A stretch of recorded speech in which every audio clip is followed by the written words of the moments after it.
سلطان الأولیاء غوث پاک عاشق رسول ہی نہیں فنا فی الرسول تھے. میرے نبی کی بات پر اگر کوئی انگلی بھی اٹھاتا آپ یا تو اپنی کرامت سے اس کا منہ توڑ جواب دے دیتے. کسی عیسائی نے صرف یہ کہا تھا میرے نبی عیسیٰ افضل ہے، وہ مردوں کو زندہ کرتے تھے، آپ کو جلال آیا. کہا محمد افضل نہیں ہے اس لیے کہ وہ مردے زندہ نہیں کرتے تھے، آپ اس کا ہاتھ پکڑ کر قبرستان لے گئے. عزیزان گرامی وقار، آپ کو سرکار بغداد رضی اللہ تعالیٰ عنہ کی تحریک میں بتاؤں. ترکی سے نکلنے والی خلافت عثمانیہ یہ غوث اعظم کی پیدا کی ہوئی تحریک تھی. اتنا ہی نہیں، آپ کے آخری زمانے میں سرکار خواجہ غریب نواز معین الدین چشتی رضی اللہ تعالیٰ عنہ کی ملاقات بغداد میں ہوئی. معین الدین اجمیری رضی اللہ تعالیٰ عنہ کی ملاقات ہوئی. تاریخ دان نے لکھا، آج میں نے پہلی مرتبہ اس کو پڑھا اور آپ کے سامنے پہلی بار بتا رہا ہوں. سرکار بغداد اور حضرت خواجہ غریب نواز کی ملاقات کے بارے میں بہت سارے باتیں چلتی ہیں کتابوں میں بھی، میں نے اپنے مرشد سے بھی پوچھا تھا. بہرحال ایک تاریخی کتاب سے مجھے آج یہ بات ملی کہ سلطان الاولیاء غوث پاک نے حضرت خواجہ غریب نواز کو کیا وصیت کی تھی، کیا کہہ کر کے بھیجا تھا. ان کے پاس غوث پاک نے، غریب نواز نے بہت ساری انعامات، اوراد، وظائف، طرق، اجازات سب حاصل کیے، لیکن ہندوستان جب آئے کیا کیا انہوں نے؟ یہ بھی بتایا گیا کہ غوث پاک کی یہ تحریک تھی. کیا؟ سلطان الہند سرکار غریب نواز نے شہاب الدین غوری کو بلا کر کے ہندوستان میں پرچم اسلام لہرانے کا حکم دیا تھا. یہ تحریک بھی سرکار غریب نواز نے لائی تھی بغداد کے ولی کامل سے. تم کیا سمجھتے ہو یہ اولیاء خالی مسلح لے کر کے گھومتے تھے؟ یا اولیاء اکرام صرف گدی نشین تھے؟ نہیں میرے عزیزو، یہ حکومت وقت کو آنکھ میں آنکھیں ڈال کر بات کرتے تھے اور پھر نظام مصطفیٰ کی بات للکار کر کے کرتے تھے. آج کے زمانے میں کچھ لوگوں نے اولیاء کو ایسا پیش کیا ہے جیسے وہ درویش بس جنگل میں رہتے تھے اور کچھ نہیں. نہیں میرے عزیزو، وہ اللہ کے شیر تھے، اللہ کے شیر تھے. اسی لیے تو اقبال نے کہا ہے اللہ کے شیروں کو آتی نہیں روباہی. وہ کبھی لومڑی پن کا انہوں نے اپنے آپ میں اظہار ہی نہیں کیا کہ نہیں یہ بھی چلے گا وہ بھی چلے گا، کبھی نہیں. وہ گرجتے تھے اپنے تخت پر، اپنی خانقاہوں پر. دیکھیں خلیفہ مستنجد باللہ، ابو المظفر اس کو کہتے ہیں، بغداد کا وہ خلیفہ، عباسی خلیفہ، بڑا طاقتور، اور اسی کے زمانے میں غوث پاک ہیں. ایک فارس سے آنے والے اجمی عبد القادر، شیخ عبد القادر، جب بغداد کی جامع مسجد میں بیان کر رہے ہوں در و دیوار ہل رہے ہیں. وہ اپنے خلافت کے دربار میں بیٹھا ہے خلیفہ، اچانک بہت زور کی آواز آئی، پورے محل میں گونج گئی. پوچھا یہ آواز کیسی بغداد میں؟ لوگوں نے معلوم کر کے بتایا کہ شیخ عبد القادر جیلانی نے چھینک ماری، ان کے مریدوں نے صرف جواب دیا ہے. ان کو چھینک آئی تھی، جواب میں لوگوں نے یرحمک اللہ کہا، وہ خلیفہ وقت کے محل تک پہنچ گئی آواز. تو اس نے کہا یہ تو پورا ہلا دینے کی بات ہے. ایک بات یاد رکھو میرے عزیزو، آواز ہو سکتا ہے تمہاری مسجد سے باہر جائے نہ جائے، تمہاری آواز کا دار و مدار تمہارے گلے پر نہیں ہے. ایک بار تم پکارو گے، پہنچانا میرے مولا کا کام ہے. اب ہماری آواز کہاں کہاں تک پہنچتی ہے، کس کے ٹائر پھٹتے ہیں، یہ سب بات کی بات ہے. تم پکار کر کے تو دیکھو اللہ رب العزت کے نام پر. عزیزان گرامی وقار، مستنجد باللہ آیا اور وہی کیا جو ہر عیاش کرتا ہے. ظاہر سی بات ہے مولوی صاحب کچھ لے دے کے چھوڑ دو، جان بخش دو، جاؤ کہیں بیٹھو، آپ اللہ اللہ کرو. کہاں یہ حکومت سیاست کی باتوں میں آپ آ گئے؟ چند دنوں پہلے میں نے بھی سیاست کی بات کی تو مجھے بھی ایک مشورہ ایسا ہے کہ آپ کو انٹرسٹ ہے ایم پی بننے کا، ایم ایل اے بننے کا؟ میں نے کہا مجھے انٹرسٹ تو نہیں ہے لیکن کرسی صاف کرنے کا انٹرسٹ بہت ہے، اس پر جو کچرا ہے اس کو صاف کرنے کا انٹرسٹ بہت ہے. انشاءاللہ العزیز وقت آئے گا وہ صاف ہوں گی بھی. عزیزان گرامی، مستنجد باللہ 10 اشرفیوں کی تھیلیاں لے کر سونے کی غوث پاک کے دربار میں آئے. آپ مریدین کے ساتھ بیٹھے، ارے وہ حال و قال کی مجلسیں ہیں.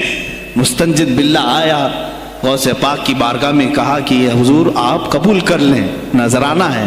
آپ نے کہا تو رکھ لے اپنا نذرانہ، تو اپنے پاس رکھ لے۔ کہا کہ ہدیہ قبول کرنا سنت ہے، آپ سنت کے خلاف کرتے ہیں؟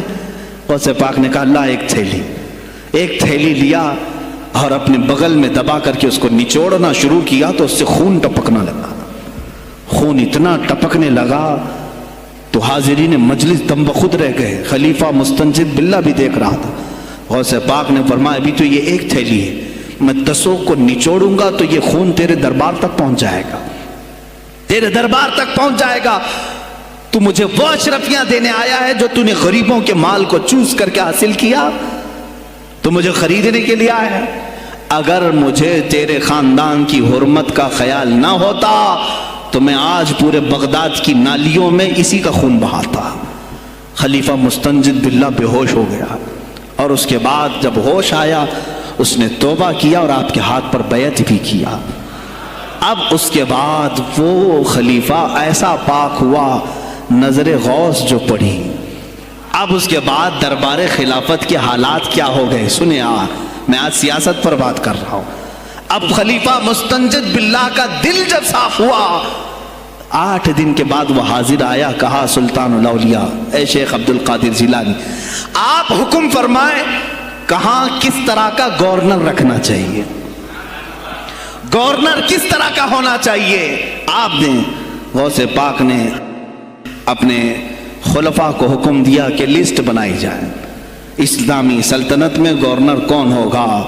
لسٹ بنی، کہا وہ ہوگا جس کی تہجد قضا نہیں ہوتی، وہ گورنری پر آئے گا جو سنت رسول کو ہلکا نہیں سمجھتا ہوگا، وہ گورنری پر آئے گا جس کی نمازیں کوئی قضا باقی نہ رہی ہوں، اس لیے کہ جو اللہ کا قرضہ باقی رکھے گا وہ لوگوں کا بھی مال کھا جائے گا۔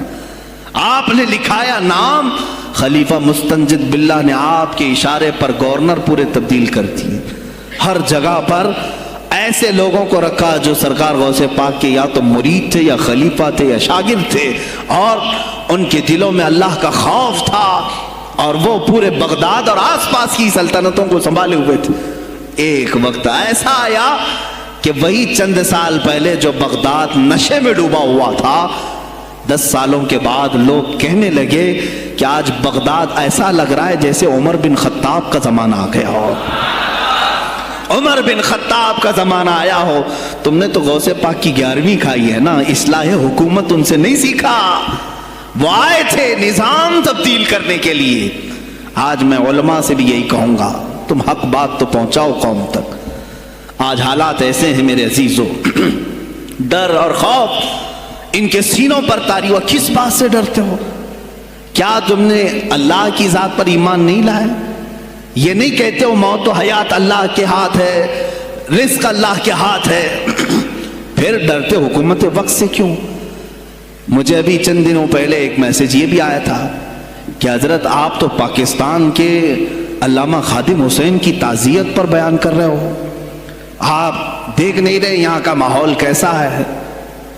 عزیزان گرامی، اس دن مجھے افسوس اس بات پر ہوا، سوال پر، ہائے افسوس، اس قدر تمہارے ضمیر مردہ ہو گئے، اس قدر تم بزدل ہو گئے، لاکھوں لوگوں کے دلوں میں شمع عشق مصطفیٰ جگانے والے پر تمہاری زبان بند ہے، تمہاری زبان بند ہے۔ میں نے صرف ایک جملہ کہا، کوئی فرق نہیں پڑتا، میں اس ملک میں رہ رہا ہوں جہاں کا پرائم منسٹر ایک سور خبیث فرانس کے صدر کے لیے ٹویٹ کر سکتا ہے، تو میں پڑوسی ملک کی کسی عاشق رسول کی تعزیت کیوں نہیں کر سکتا؟ کیوں نہیں تعزیت کر سکتا؟ اگر ہندوستان کی تخت پر بیٹھنے والے کو فرانس کے صدر سے کوئی دلی عشق ہے، محبت ہے، تم اس کی معشوقہ ہو یا محبوبہ ہو، مجھے فرق نہیں پڑتا، لیکن اتنا ضرور ہے عاشق رسول مشرق میں ہو، شمال میں ہو، جنوب میں ہو، مغرب میں ہو، جب اس کی روح جائے گی تو ہماری بھی روح تڑپے گی۔ ہماری ڈور بندھی ہوئی ہے مدینۃ الرسول سے۔ میرے آقا صلی اللہ علیہ وسلم کی جو بات کرے گا وہ پھر کسی بھی ملک کا باشندہ ہو۔ تم کہتے ہو تعزیت کے لیے، ارے میرے عزیز، اگر میں سامنے ہوتا تو اس کے قدموں کی خاک میں اپنے امامے پر رکھتا۔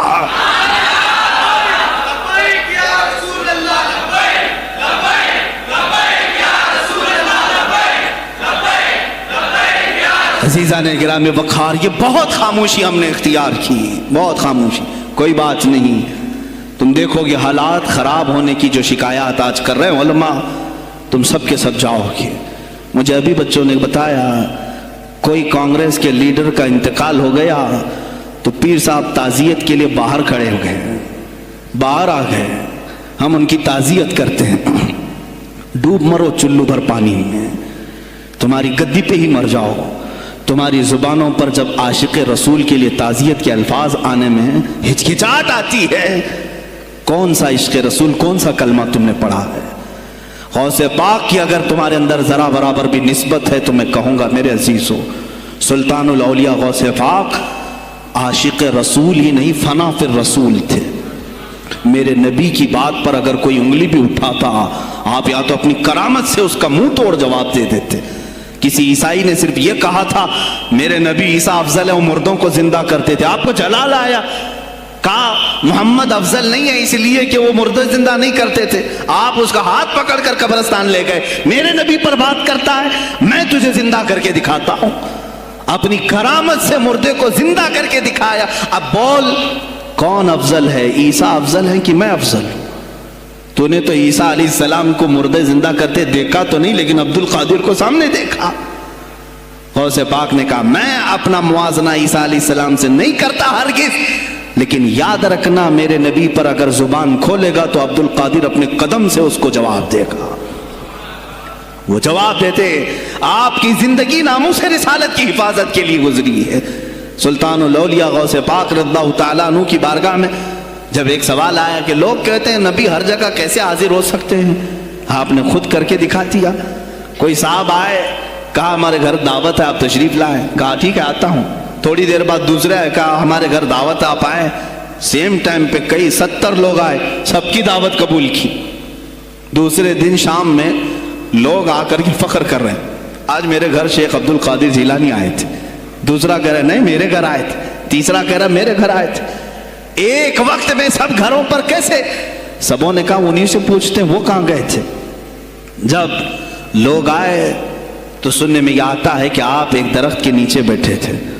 لوگ سوال کرنے کے لیے آئے، سب آپس میں کہہ رہے ہیں ہمارے گھر آئے تھے، ہمارے. آپ بتائیں کیا کس کے گھر گئے تھے؟ تو انہوں نے کہا درخت کے اوپر دیکھو. تو لوگوں نے درخت کے اوپر نگاہ ڈالی تو دیکھا ہر پتے پر شکل عبد القادر نظر آ رہی ہے. فرماتے ہیں اللہ نے عبد القادر کو یہ اتنی قدرت دی ہے کہ بیک وقت وہ کئی جگہوں پر حاضر ہو سکتا ہے. تو جب ایک غلام رسول کو اللہ نے یہ طاقت دی تو رسول مختار کو کتنی طاقت دی ہوگی.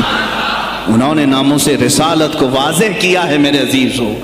اولیاء کاملین اسی لیے آتے ہیں، وہ نبی کا پرتو بن کر کے آتے ہیں، اور آج ان کے نام کی 11ویں کھا کر کے موٹے ہو رہے ہیں، بس اور کچھ نہیں. اور لوگ یہ سمجھتے ہیں نفس کو موٹا کر کے تم اپنی زبانوں میں گھی لگا چکے ہو، بولو گے تو پکڑے جاؤ گے، بولو گے تو تمہارے اوپر کیس ہو جائے گا. ہو نہیں دو. میرے عزیزو آج تو حالات ایسے ہیں.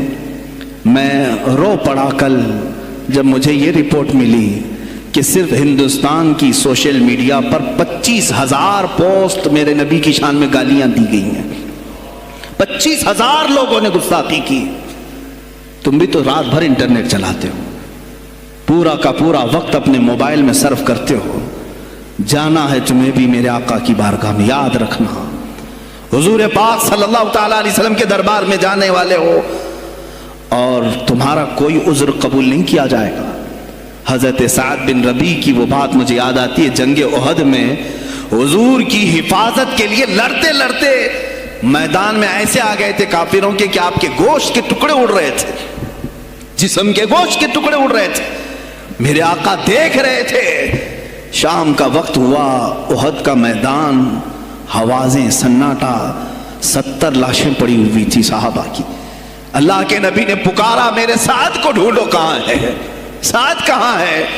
صحابہ کہتے ہیں ہم آواز دینے لگے سعد تم زندہ ہو، رسول تجھے بلا رہے ہیں. حضرت سعد بن ربیع 7 لاشوں کے نیچے دبے ہوئے تھے اور سانسیں بھی چل رہی تھی، سانسیں چل رہی تھی. صحابہ نے جب آواز دینا شروع کیا کہ رسول پاک یاد کر رہے ہیں، وہیں سے وہ حرکت کرنے لگے. اندر سے آواز دی اے جوانوں سعد زندہ ہے. میں یہاں لاشوں کے نیچے دبا ہوا ہوں. ہٹائی گئی لاشیں تو دیکھا ان کے جسم میں کچھ بچا ہی نہیں تھا, کچھ نہیں تھا, سب پھٹ چکا ہے, پیٹ کو تک چاک کیا گیا ہے, سانسیں باقی. سعد بن ربیع کہتے ہیں اے صحابہ شاید میں رسول اللہ تک نہیں پہنچ پاؤں گا, حضور اونچے ٹیلے پر بیٹھے ہوئے ہیں, شاید نہیں پہنچ پاؤں گا, میرا سلام میرے نبی تک پہنچا دینا, حضور تک پہنچا دینا. لیکن آنے والوں کو کیا کہا جانتے ہیں؟ میں اے جوانوں تم سب سے کہوں گا آج کے حالات. سعد ابن ابی ربیع کہتے ہیں اے صحابہ میں تو جا رہا ہوں, میری آخری سانسیں ہیں, لیکن اگر تمہاری آنکھیں چمکتی رہی, تمہارے جسموں میں جان باقی رہی, اور میرے نبی پر اگر کسی نے انگلی اٹھائی اور گالی دی, میں قیامت کے دن اسے نہیں چھوڑوں گا.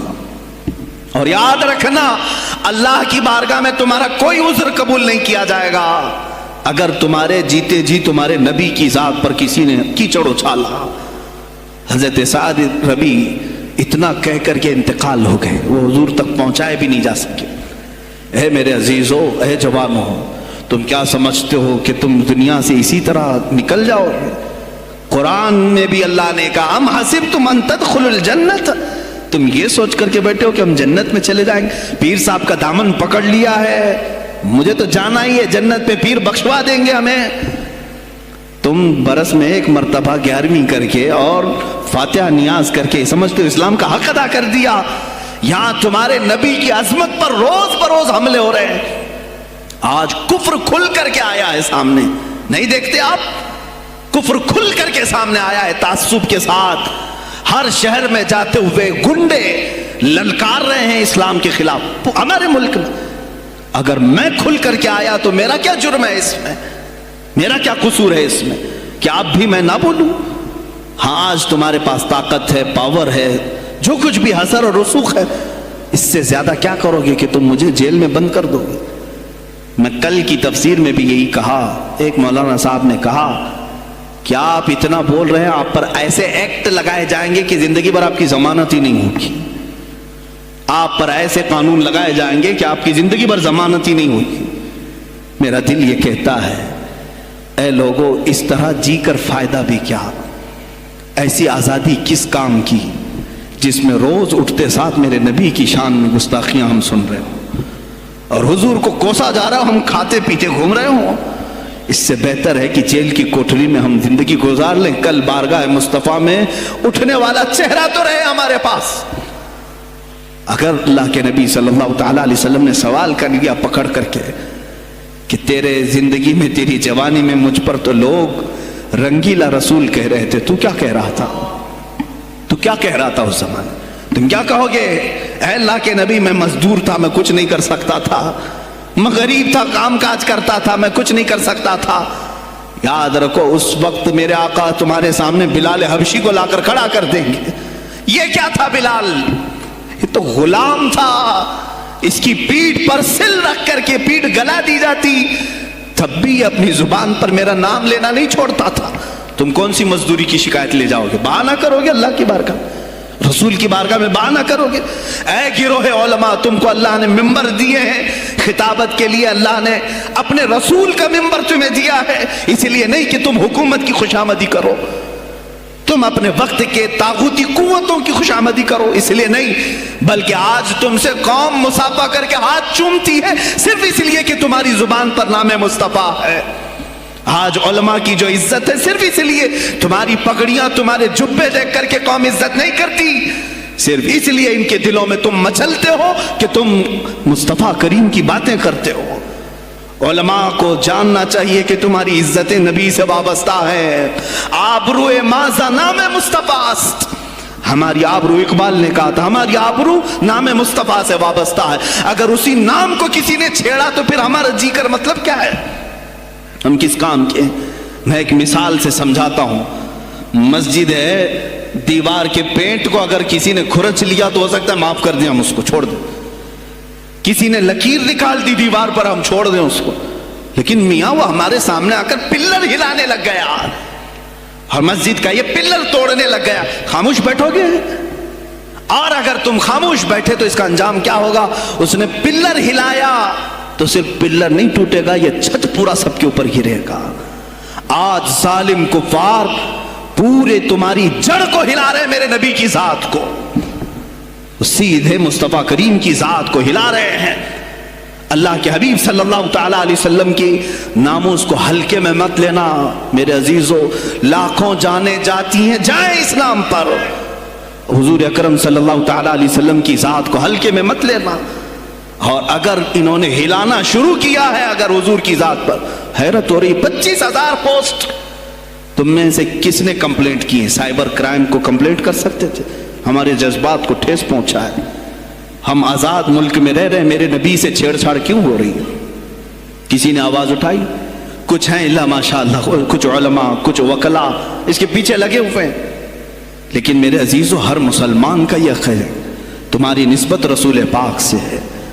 اب انہوں نے ہلانا شروع کیا تو انتظار کرو، جس دن یہ چھت گرے گی عذاب بن کر سب پیچھے جائیں گے، سب اس میں گرفتار ہوں گے انشاءاللہ العزیز۔ ہم مہم چھیڑیں گے، ہم مہم چھیڑیں گے اس بات کی، اگر آج تم کثرت میں ہو تو اس کا کیا مطلب جو چاہے تم کر لو گے؟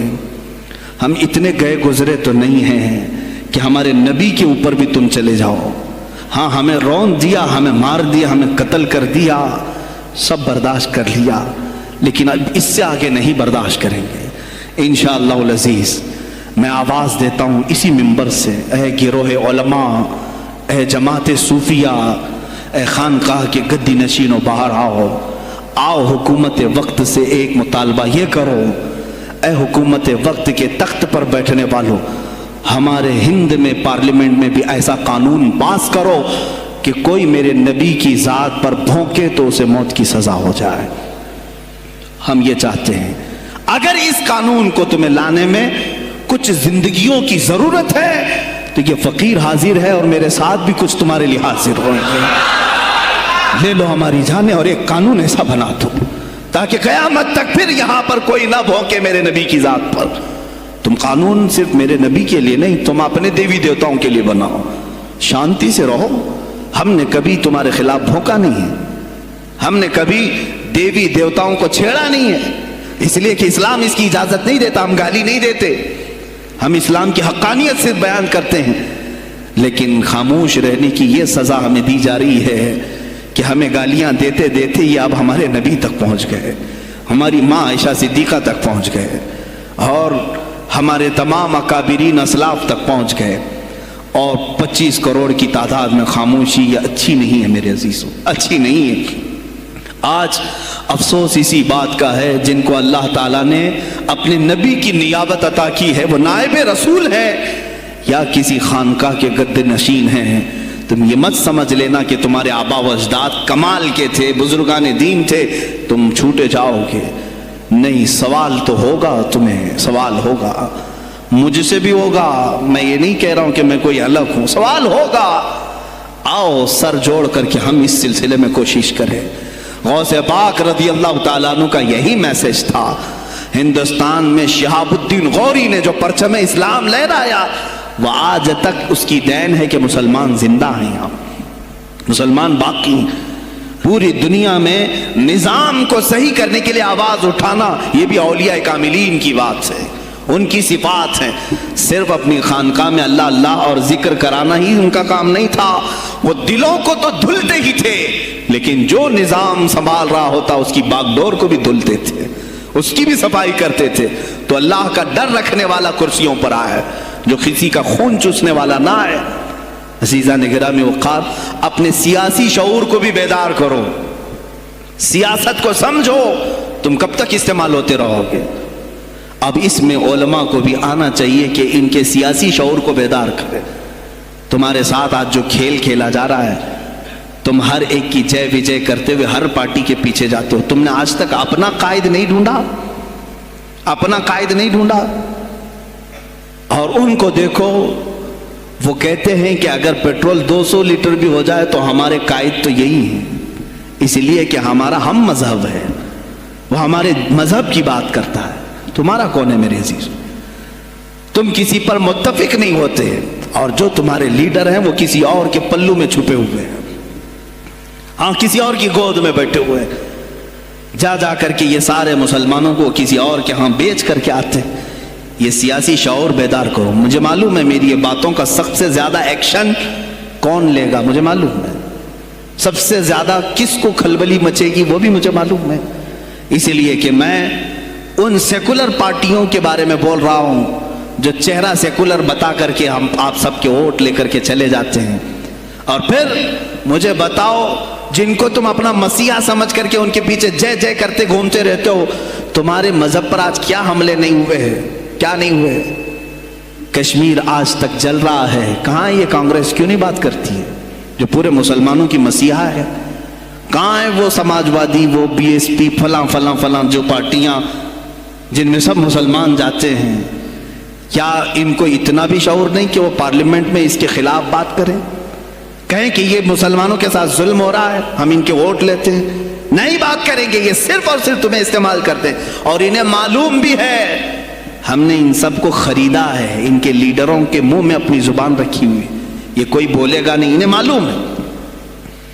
تمہیں یہ اندازہ نہیں میرے عزیزو، آج میں بولوں تو لوگوں کو تکلیف ہوگی۔ کشمیر کے ایسے حالات ہیں، رو رہے ہیں وہاں پر۔ ایک مولانا ہے، مسجد کے امام ہیں، انہوں نے کہا باضابطہ حلفیہ کہا نوجوان میرے پاس نماز کے لیے آتا تھا، اس نے یہ کہا کہ حضرت کیا سوسائڈ کرنے کی اجازت ہے؟ کہا کیوں؟ کہا میرے گھر میں کچھ لوگ داخل ہوئے، میں ان کا نام ذکر نہیں کر رہا ہوں، کچھ لوگ داخل ہوئے، مجھے ہاتھ باندھ کر کے کھڑا کیا، میری ماں اور میری بہن کو ننگا کیا، میرے سامنے کپڑے اتارے اور ان کی عزت لوٹی، اور اس کے بعد مجھے ہاتھ کھول کر کے چھوڑ دیا۔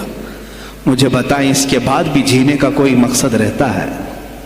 مجھے بتائیں اس کے بعد بھی جینے کا کوئی حاصل ہے؟ یہ سب تمہارے ساتھ بھی ہوگا۔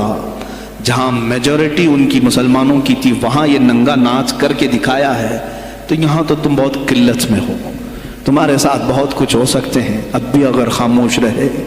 اسی لیے میں بار بار کہتا ہوں اٹھو، وہ گھر نہ حشر نہ ہوگا پھر کبھی، دوڑو کہ زمانہ چال اپنی چل گیا۔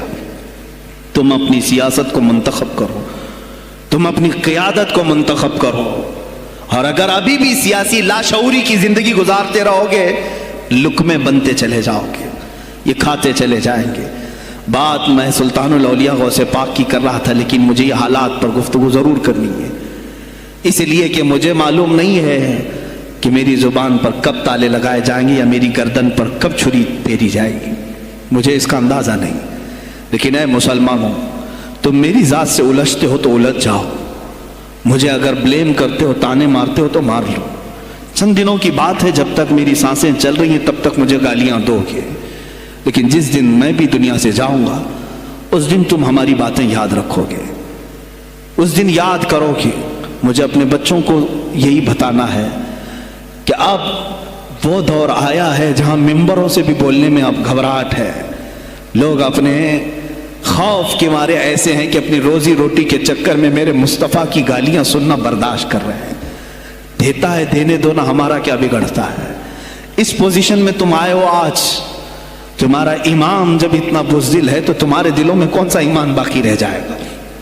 اس لیے شعور پیدا کرو، اگر اولیاء کی نسبت تمہارے دل میں ذرا برابر بھی باقی ہے تو اٹھو میرے عزیزو، آپ قیامت کے دن جواب دہ ہوں گے میرے نبی صلی اللہ تعالیٰ علیہ وسلم کی عظمت پر۔ آج جو حملے ہو رہے ہیں یہ ہماری زندگی کا سب سے بڑا ایشو ہے۔ آج مطالبے کرو، مانگو تو کس چیز کو مانگو؟ بس یہ ہے کہ میری نبی کی عزت سلامت رہے، مجھے دنیا میں اور کچھ نہیں چاہیے۔ اتنا مطالبہ تو کر سکتے ہو، اتنا مطالبہ کرو، اور پھر دیکھو میرے مصطفیٰ کی طرف سے انعام کیا ملے گا، اللہ کی طرف سے انعام کیا ملے گا۔ ارے وہ مرد قلندر جو پاکستان میں ابھی شہید ہوا، کس بات کا اعلان کرتا تھا، کس کو پکارتا تھا، کس کو للکارتا تھا؟ صرف یہی تو بات کرتا تھا کہ تاجدار ختم نبوت، اور میدان میں معذوری کے ساتھ بھی آ کر کہتا تھا لبیک یا رسول اللہ، اے اللہ کے رسول میں حاضر ہوں، اپنی جان لے کر آیا ہوں۔ اور تم یاد رکھنا تمہاری ٹانگیں تو سلامت ہے، کل بروز قیامت ہو سکتا ہے تمہارا سامنا اس خادم حسین سے ہو، تمہاری ٹانگیں دیکھ کر کے پوچھی جائیں گی۔ معذور ہونے کے بعد جب کوئی میدان میں میرے نبی کی عظمت پر پہرا دینے کے لیے آ سکتا ہے تو تم نے اپنی ٹانگیں کس کام کے لیے رکھی تھی؟ میرے عزیزوں، میں نے جتنی طاقت مجھے اللہ نے دی میں بول رہا ہوں، اب اس کے بعد کا محاذ تمہیں سنبھالنا ہے، آگے کی ہماری فکروں کو تمہیں لے جانا ہے۔ شاید اس زمانے میں ہم جی رہے ہیں جہاں اتنی آزادی نہیں ہوگی، چھوٹی سی بات کو آج بہت بڑا بنا کر کے اسے ختم کیا جاتا ہے، لیکن مجھے اندازہ ہے اس بات کا، ہندوستان کی آزادی میں بھی میرے اکابرین میں 30,000 علماء نے اپنی جانیں دی ہیں۔ کشمیر سے لے کر دلی تک ہر درخت پر ایک عالم کی لاش لٹکی ہوئی تھی، ان کی جانیں، ان کی قربانیاں رائگاں نہیں گئیں۔ 70 سال سے ہم مزے لے رہے ہیں، ان کی قربانیاں ہیں۔ علامہ فضل حق خیر آبادی کو انڈمان نکوبار پوری زندگی کے لیے قید کر کے ختم کر دیا گیا، مزار بھی وہیں پر ہے آج۔